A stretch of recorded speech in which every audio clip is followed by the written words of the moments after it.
తెలంగాణ రాష్ట్రం ఏర్పడి 3 ఏళ్లైన సందర్భంగా టీఎస్పీఎస్సీ విడుదల చేసిన గ్రూప్ 2 ఫలితాల్లో అవకతవకలు జరిగాయంటున్నారు గ్రూప్ 2 రాసిన అభ్యర్థులు. వైట్నర్ దిద్దుబాటులు చెల్లవని కోర్టు తేల్చి చెప్పినా వైట్నర్ దిద్దుబాటు చేసిన వారి పేర్లు ఎంపికైన వారి లిస్టులో ఉండడంతో నిరుద్యోగులు అనుమానం వ్యక్తం చేస్తున్నారు. కట్ ఆఫ్ లిస్ట్ పెట్టకుండా లిస్టు విడుదల చేయడాన్ని వారు తప్పుపడుతున్నారు.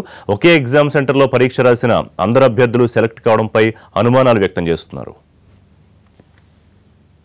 దీనికి సంబంధించి పూర్తి డీటెయిల్స్ మా ప్రతినిధి వెంకటరెడ్డి అందిస్తారు. వెంకటరెడ్డి, తెలంగాణ రాష్ట్రం ఏర్పడి 3 ఏళ్లైన సందర్భంగా గ్రూప్ 2 ఫలితాలను విడుదల చేసింది టీఎస్పీఎస్సీ. కానీ గ్రూప్ 2 ఫలితాలలో అవకతవకలు జరిగాయంటూ అభ్యర్థులు ఆందోళన వ్యక్తం చేస్తున్న పరిస్థితి మాత్రం ఉంది. ప్రస్తుతం మనం చిక్కడపల్లి లైబ్రరీలో ఉన్నాము. ప్రస్తుతం గ్రూప్ 2కు సంబంధించి జరిగినటువంటి అవకతవకలకు సంబంధించి కూడా అభ్యర్థులు ఆందోళన వ్యక్తం చేస్తున్న ప్రస్తుతం అభ్యర్థులు మనతో ఉన్నారు. వారిని తెలుస్తున్నాము ఆ గ్రూప్ 2 అవకతవకలకు సంబంధించి ఏం జరిగింది, ఏంటి అసలు ఎట్లా మీకు తెలిసింది, ఎలా?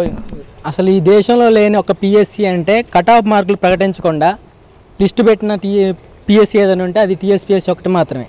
మరి అదిగాక ఇన్స్ట్రక్షన్స్లో మెన్షన్ చేసి కూడా 1:2 క్యాండిడేట్లను తీసుకుంటామని 1:3 క్యాండిడేట్లు తీసుకున్నారు. మళ్ళీ అదిగాక ఎక్కువ 50 మంది ఎక్స్ట్రా తీసుకున్నారు. మరి ఆ 50 మంది ఎవరు, దానికి సంబంధించిన డీటెయిల్స్ ఏంది, కనీసం మళ్ళీ తర్వాత 17 క్వశ్చన్లు తొలగించారు, దానికి సంబంధించిన ఇన్ఫర్మేషన్ ఏంది, ఇవేవి లేకుండా కూడా కనీసం మరి ఇక్కడ అభ్యర్థులు ప్రిపేర్ అవుతున్నారు, వాళ్ళకి సమాధానం చెప్పాలని టీఎస్పీఎస్సీ అండర్ కాన్స్టిట్యూషన్ కింద ఏర్పడింది.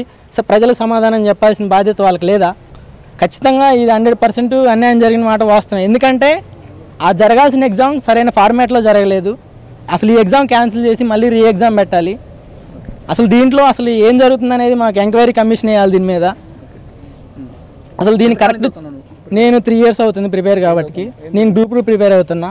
అసలు 2 times కోచింగ్ తీసుకొని ప్రిపేర్ అయ్యి డబ్బులు వేలకు డబ్బులు కట్టి అప్పులు తెచ్చి చదువుతున్నాం ఇక్కడ మేము.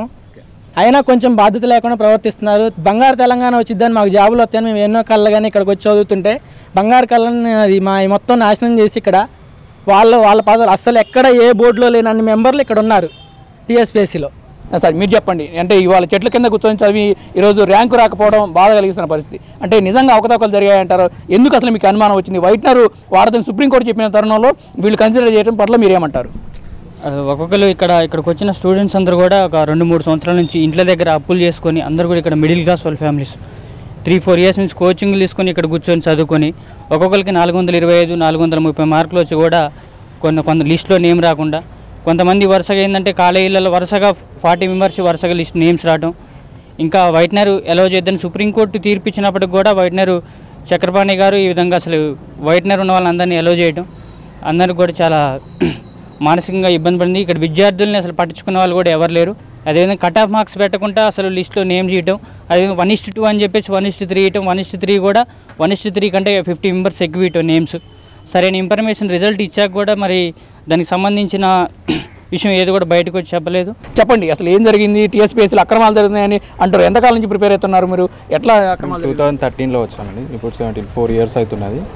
అయినా ఇప్పుడు మామూలు 1 మార్కు కింది మీద అయితేనే ర్యాంకులు ఎక్కడికి వెళ్ళిపోతాయి. కానీ 30 మార్క్స్ అంటే 30 క్వశ్చన్లు కింది మీదనే 17 క్వశ్చన్లు తీసేసిరు, 14 క్వశ్చన్లు మల్టిపుల్ ఆప్షన్స్ ఉన్నాయి. అంటే 30 దగ్గర 30 క్వశ్చన్లు ఉన్నాయి. మళ్ళీ ఫైనల్ కీలో కూడా ఒక 4-5 మిస్టేక్స్ ఉన్నాయి. అంటే మొత్తం మీద 40 క్వశ్చన్లు, అంటే 600 మార్కులు 40 క్వశ్చన్లు. అంటే ఎంత ఫ్రాడ్ జరిగింది పేపర్లో తెలిసిపోతుంది ఆటోమేటిక్గా. మామూలుగా అంతకుముందు 10 క్వశ్చన్లు ఉంటేనే క్యాన్సిల్ చేసేది ఎగ్జామ్. కానీ ఇప్పుడు 40 క్వశ్చన్లు కింద మీద అయినాయి. అంటే 600కు 40 క్వశ్చన్లు అంటే మీరే అర్థం చేసుకోండి. దాని గురించి చెప్పాల్సిన పని లేదు. ఎట్లా మరి? అంటే ఎంక్వైరీ చేస్తే బాగా, దీన్ని ఏం చేస్తే బాగుంటారు?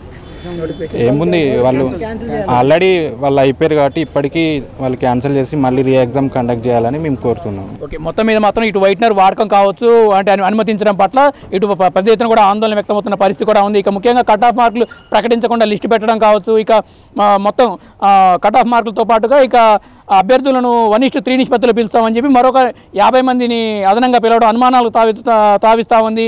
ఇక ముఖ్యంగా గ్రూప్ 2 ఎగ్జామ్కి సంబంధించి అవకతవకలు జరిగాయి, ఖచ్చితంగా విచారణ జరిపించాలి దీనిపైన అని చెప్పి కూడా పెద్ద ఎత్తున డిమాండ్లు వినిపిస్తున్న పరిస్థితి మాత్రం ఇక్కడ ఉంది. కెమెరా పర్సన్ రాజశేఖర్తో కలిసి వెంకటరెడ్డి, NTV.